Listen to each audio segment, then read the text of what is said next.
Want to make a carousel post on Instagram with multiple photos or videos?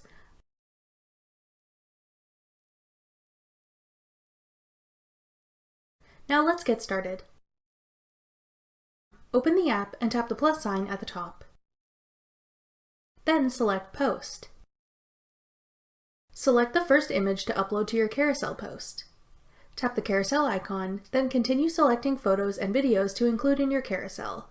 You can have up to 10 images in your post. When you're done, tap Next in the top right corner. Now you can add filters to all of your images at once.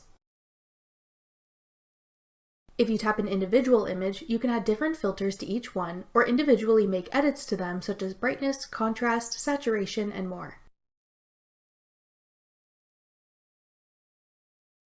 If needed, you can change the order you'd like your images to be presented in your carousel. Simply hold and drag to reorder. Drag an image to the trash can icon at the bottom to delete it. When you're done making edits, tap Next. Lastly, you can add a caption and adjust your sharing settings. When you're done, tap Share to post your carousel. That's all it takes to make a carousel post on Instagram.